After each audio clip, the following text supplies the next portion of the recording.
šiandien anksčiau apsimėčiau darbus ir galvoju, varau pasižiūrėti, kaip kaimukas atrodo, nesgi pas mus kai visą laiką nelauktai atėjo žiema, žiemos vidury, tai galvoju, kadangi pernai, man rodos, per patį snygį nebuvau namukė, tik tai buvau po to, kai jau nebuvo sniego, tai galvoju, važiuoju, dabar pasižiūrėsiu, kas čia vyksta. Ir iš tikrųjų važiuoju ne tik tai tam, kad pasicekavit, bet turiu tokią mintį, pradėjau galvoti apie namo rekonstrukciją. Iš tikrųjų mintis yra dvi ir jos kol kas dar yra. Tai pirma mintis yra nugriauti namą ir pasistatyti iš blokelių naują. Antra mintis yra tiesiog tą namą rekonstruoti, pavadinkim taip atnaujint, ar padaryti kapitalinį remontą ir tiesiog pasilikti tokį kaip laisvalaikio atvažiavimui, pabuvimui. Tai vat, ir vienaip ir kitaip, matot, blogiausia ir šudiniausia situacija yra tame, kad iki to namo yra sudėtingas privažiavimas. Reikia kilometrą darytis kelio. Kelias, kaip žinia, kainuoja pinigus, o ten tikrai nesinori tų pinigų taškyti. Nors svajonė ir yra, minčių yra įvairių, bet matau, kad po truputį tai, ką aš norėjau padaryti, panašu, kad man nesigaus. Aišku, aš dar kol kas neprarandu vilties, dar visai bandau, bet viskas, aišku, yra su laiku. Tai vat, o kelias jisai kainuoja pinigus, kad pasidaryt normaliai kelią, tai preliminariai reikia apie 10 000 eurų. Ir žmonių, ir žinių. Tai va, tai kol kas mintis yra tokia, kad tą namuką paimti, rekonstruotis, kažkiek tai jį susitempti, galbūt pasikeisti apatinės vijas ir žiūrėti, kas čia gausis. Radau pas save garaže tokio knaupinio profilio, čia nežinau, gal turbūt kokie 3, gal 4 mm, aš ne meistras, meistrai geriau žino, mes jį naudojam kartais strojkėse, kai reikia padaryti karkasą, kad akrilinę vonę padėti į vietą ir kad ten ant tų judančių sienų jinai laikytųsi. Tai vat galvoju, turėjau garaže 2, įsimečiau, galvoju, nusivešiu, ten tokį daugmaž tokią mintį nužiūrėjau etnografijos muziejaus YouTube kanale. Tai pasižiūrėsiu, ar ten ta mano mintis tokia eitų padaryti ar ne, nes galvoju tiesiog arba 5x10 arba 5x15 tokiais profiliais suskersuoti tą namą ir ant to tada dėti medinį fasadą. Ir priklausomai nuo galbūt medienos storio, žiūrėti, kokio storio ten galima būtų uždėti apšiltinimą. Ir aišku, prieš vėjinę plėvelę, visą kitą, langus pasikeisti, stogą pasikeisti. Tai va, šiandieninė mintis tokia daugiau negu ne tai, kad čia dirbti, bet tiesiog pasižiūrėti, ką galima būtų padaryti.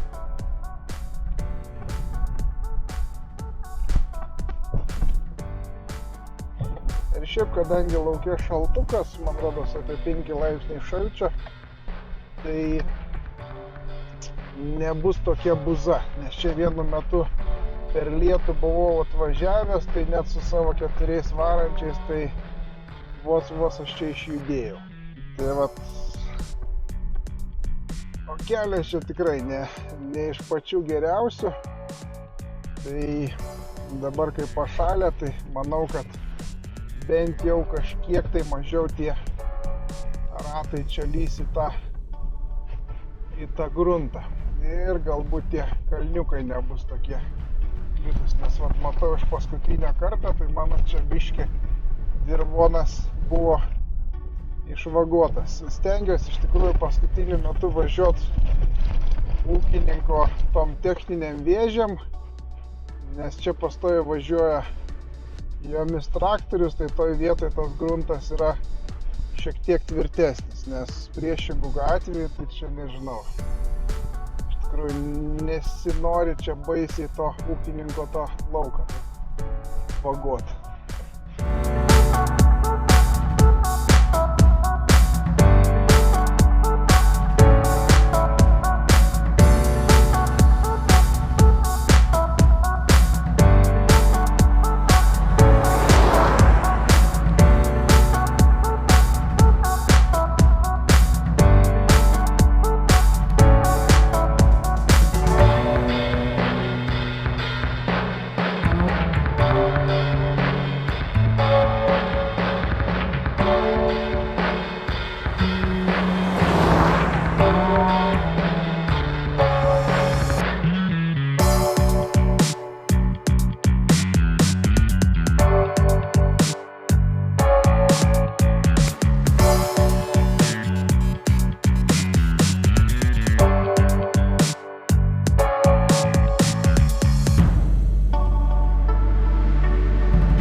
Šiandieninis oras tikrai ne iš tų, kur čia baisiai norėtus dirbti, bet mintis yra kokia. Čia vat turim 17 cm, rastas 17. Mano mintis yra kokia, kadangi čia vat šitie rastai, jie tokie kampai yra patrešę. Tai mano mintis yra kokia. Paimti šitą kampuotį. Taip, čia turim 3 metrus.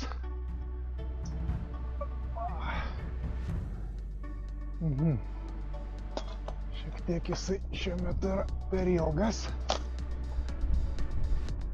Tai vat jį pripjaut ir nežinau, 20 cm nuo kampo įdėti šitą ir suvaržyti tiesiog varžtais.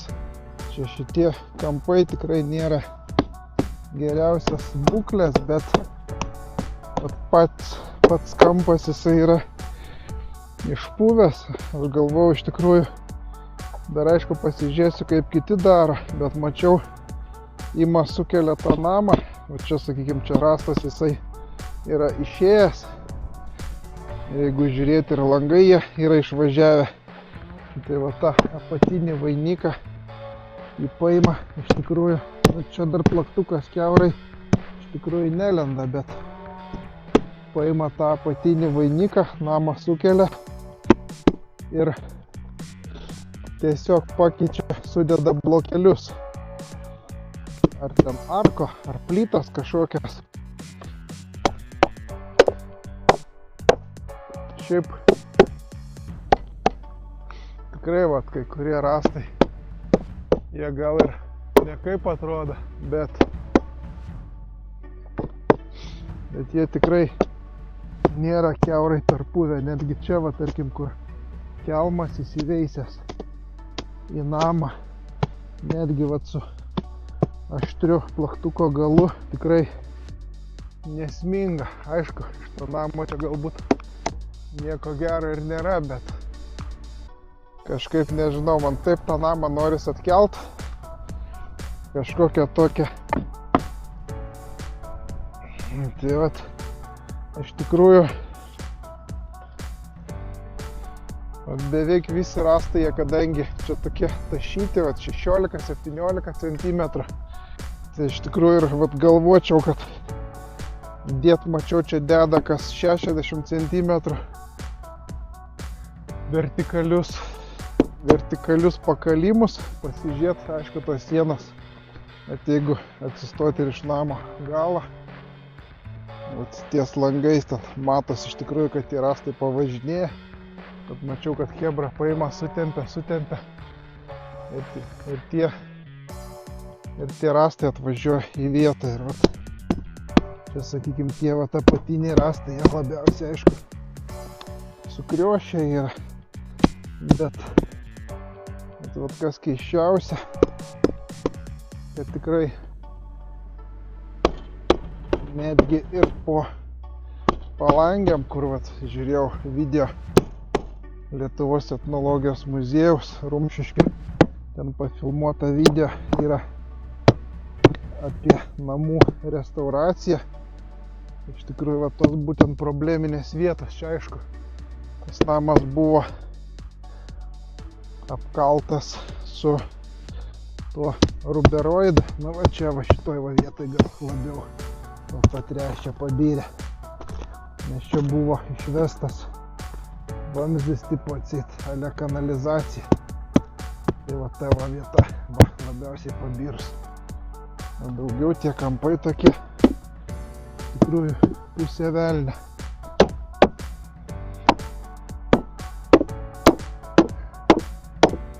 Tai va, čia iš tikrųjų, o čia mintis yra, nors čia darydavo tą va tokį marazmą.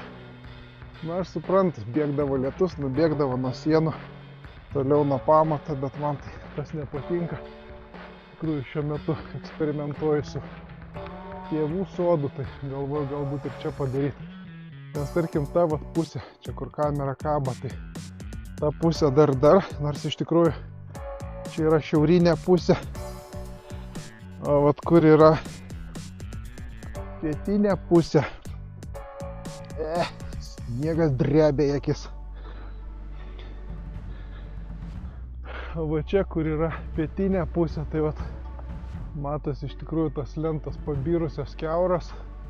Tai čia saulė, vėjas savo vis tiek padaro. Tai mano noras būtų tiesiog viską normaliai pagal gulščią nuleisti žemyn visą šitą ištisinės dėt 6, nes iki kraigo gauna 6 metrai nuo pamato viršaus. Tai vat norėtųsi iš tikrųjų sudėti ir pasidaryti ištisinį fasadą. Nes nužiūrėjau medžio bitėse medienos, tai tiesiog paimti tokį darbelį ir pasidaryti.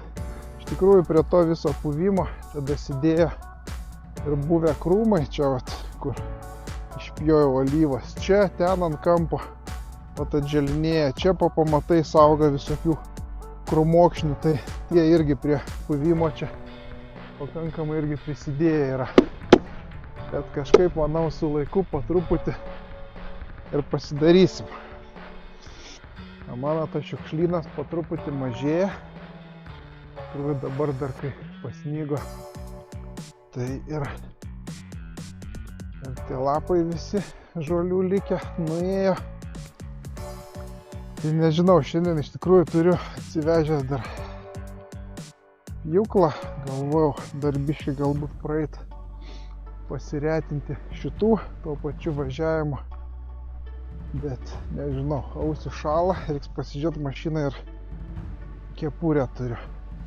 Pabandyti dar tos krūmynus pasitvarkyti. Aišku, eisiu dar į namuką palandžiot pasižiūrėti, bet ką tai reikia šiandien nuveikti. Dar porą valandų bus šviesų, tai kažką, kad čia nebūtų tas važinėjimas be reikalo. Na, o realis tai šiandien tikrai ne kažką. Pasižiūrėsiu šiandien garaže. Bandžiau iš tikrųjų pasigaląs diską. Nusipirkau ten dildę tokią, kaip ir specialiai, bet toj pasikursim, pasižiūrėsim. Ar tokia mano mintis buvo, ar ne tokia, ar taip galandas, ar ne taip. Tai bus tiesos akimirka.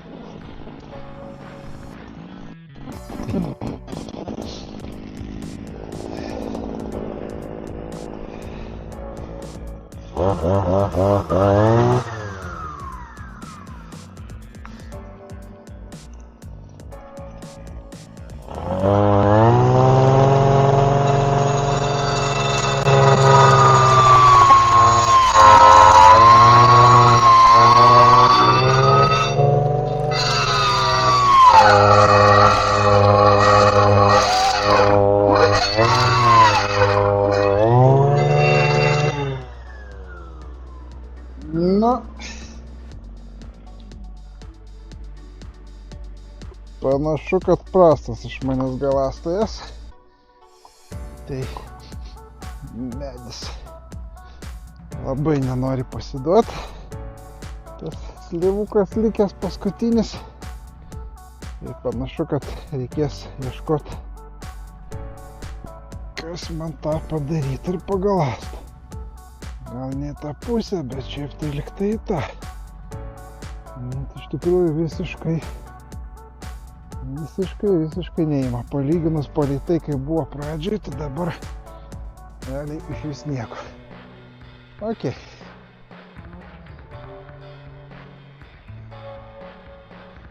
Tai paliksim šitą darbą ramybei.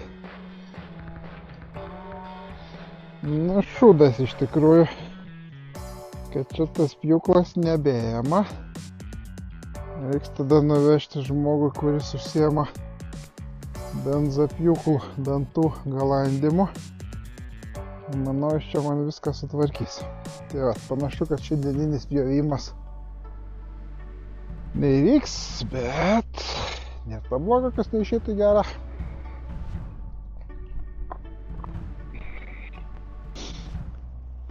Aš vis apie kiemą, bet vidaus taip ir nesu parodęs nė vienam video.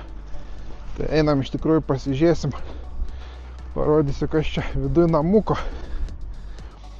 Tai va, turim tokį priengį. Mano mintis tą priengį, aišku, nugriauti ir jisai nugrius. O čia vietoj jo kažką tai pasidaryti kito. Ir ateinam, čia turim virtuvę.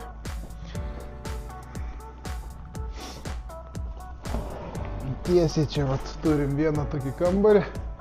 Čia iš tikrųjų dariau biškį eksperimentą su bulgarke, va tą va siją biškį valiau. Pasižiūrėkit, medis koks fainas. Blizga medis, gražus medžio spalvos. O čia nieko nedaryta, čia realiai kalkiam buvo nupurkštos tos visos sijos. Tai mano mintis yra, ką, nusibaladuoti tas sienas. Čia po apačia bus tas medinis tinklas, rišotkė. Ir iš tikrųjų, ir galbūt nežinau, ar su gipsu, ar kažką, tą iš vidaus apsitvarkyti. Aišku, atsiradus gipsu ir atsiradus oro tarpam, tai bus labai palanki terpė pelėm ir žiurkėm. Bet kažkaip mes nuo to pabandysim apsisaugoti.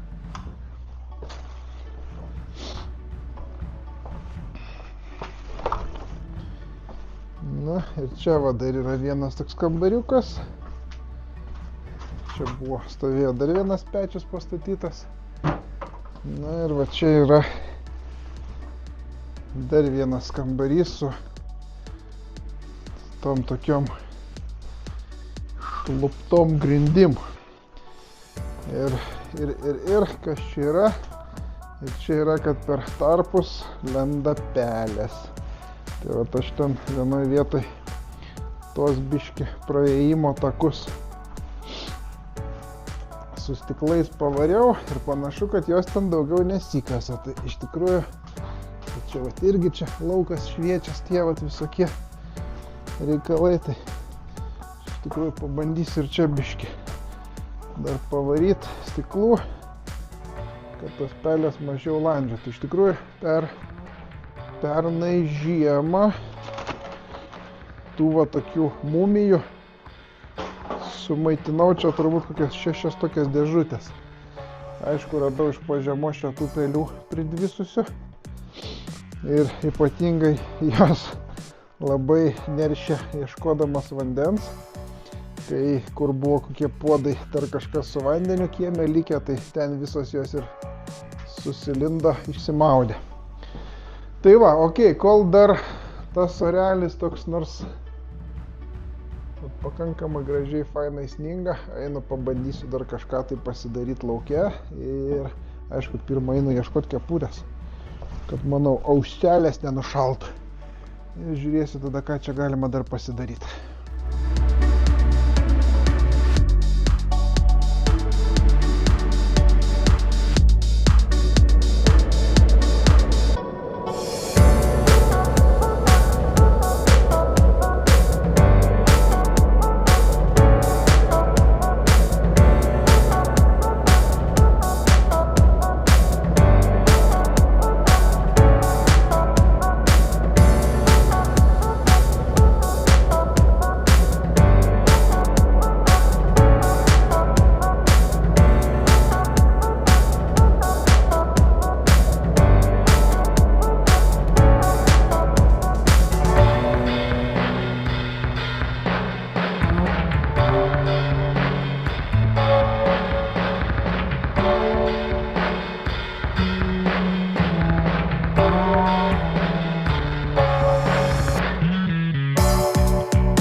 Dėl to kartais yra gerai, kai turi daug daiktų pas save mašinai, kurių karts nuo karto prireikia.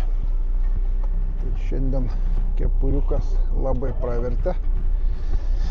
Iš tikrųjų šalta, šlapia ir nieko čia gero, bet pasidariau matavimus, pasižiūrėjau, ką galima būtų pasidaryti su tuo fasadu. Fasadas iš tikrųjų nėra labai jau čia toks lygus, bet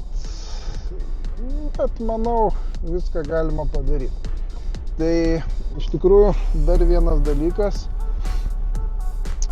ko aš čia norėjau ir ką aš čia šiandien matavausi, tai yra ten kai kuriuose video matosi prie stulpo yra toks raudona išlindusi gofra ir iš naujo užsipildžiau paraišką ESO. Tai laukiu tos paraiškos patvirtinimo ir tikiuosi, kad iki pavasario bus perkeltas elektros skydas, tai yra išnešta apskaita iš namuko, nes tie laidai šiuo metu yra pritvirtinti oro liniją prie namo fasado, ten kur rodžiau, kur yra pakankamai išpuvę viskas, tai noris ten iš tikrųjų nusiardyti ir pradėti kažkokius darbus. Bet jų daryti negalima, nes elektra pavojinga, gausim per nagus, mažai nepasirodys.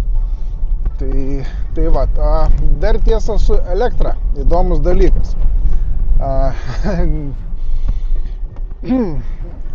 Sakykim taip, kadangi tos techninės literatūros aš ten per daug skaityti nemoku, o ir nėra čia man reikalo ten per daug į ją gilintis, kai yra žmonės, kurie už tai gauna pinigus, tai žodžiu, užpildžiau vieną paraišką, ten sumokėjau standartiškai beveik 43 eurus ir jie man atsiunčia pajungimo sąlygas. Pildant paraišką tenai nebuvo galimybės pasirinkti, ar aš noriu trifazę, ar aš noriu vienfazę, paprašiau 7 kW ir jie paėmė man ir parinko trifazę. O esmė yra tokia, kad čia vat laidais, konkrečiai iki mano namuko ateina vienos fazės kabeliai. Kitur, vat aš matau, oro linijos eina trifazės, o čia būtent yra vienfazė. Ir situacija yra tokia, mano energetikas išverčia į žmonių kalbą. apie ką ten eina kalba. Tai jie man, tai yra ESO, atsiuntė prijungimo sąlygas su maždaug tokiu momentu, kad nuo elektros pastotės daugmaž reikia atvesti naują elektros įvadą. Tai yra, kad